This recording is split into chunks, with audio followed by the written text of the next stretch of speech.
everybody, CW here. I want to talk a little bit about 400 Legend, but not specifically, ultimately not specifically. I want to talk more about pressures because what I've been doing is I've been working up loads, working up pressures with a couple of different powders around this Bear Creek Ballistics.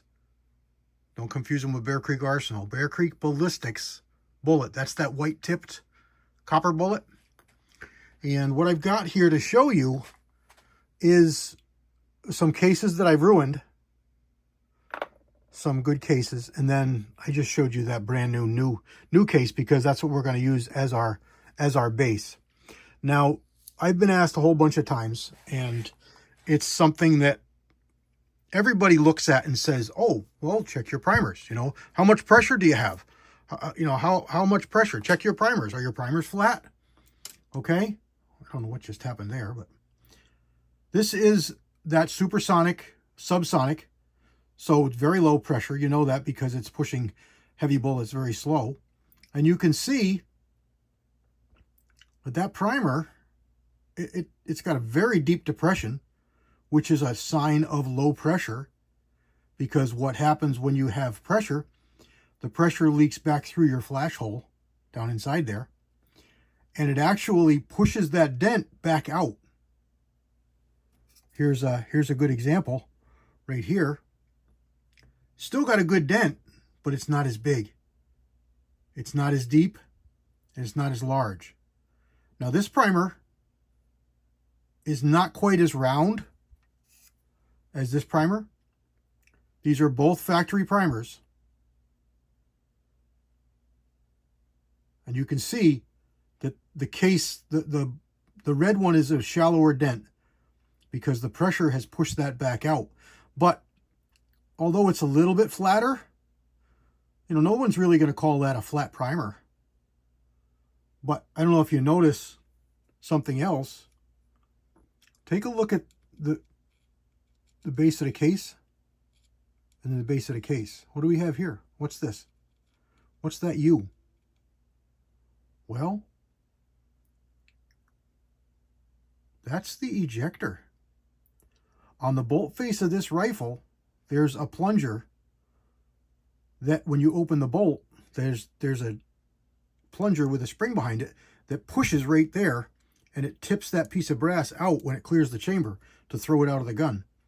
But when the gun is closed up, ready to fire, that's a hole in the breech face of the bolt.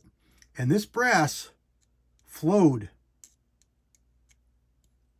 You can see me, it's sticking up. That's a very distinct pressure sign.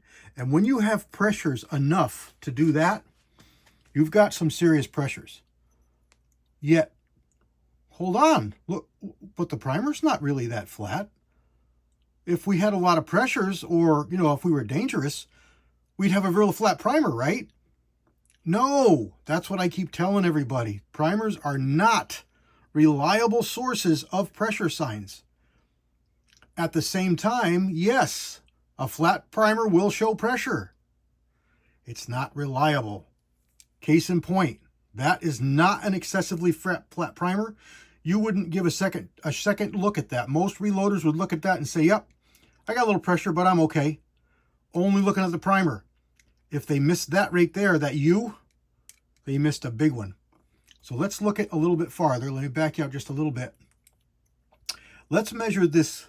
Now, this is not the case web. This is the extractor groove. Okay? And what do we got for a measurement here? So we got 3. Look at the top over here. Look over here. We got 3. A little lesson on reading one of these. 5. 1, 2, 3. I got bad light here. 1, 2, 3 and a half. So 3, 5, 3 and a half. That's a fired case. That's from the subsonic. Let's look at a factory piece of brass, unfired factory brass. Let's measure what this dimension is.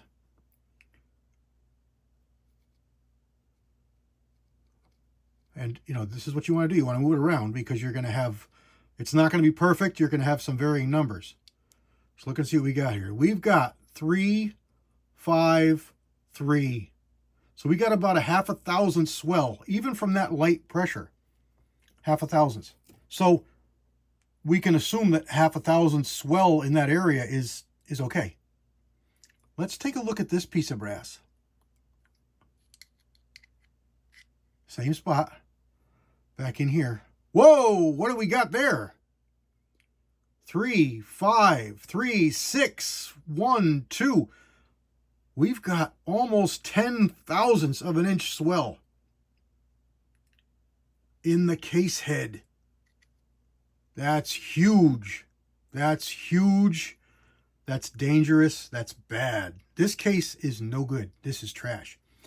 You see that brass flow into that indentation? You're bad. You're unsafe. Stop. Don't go anymore. Don't shoot anymore. Back off. This was the top load.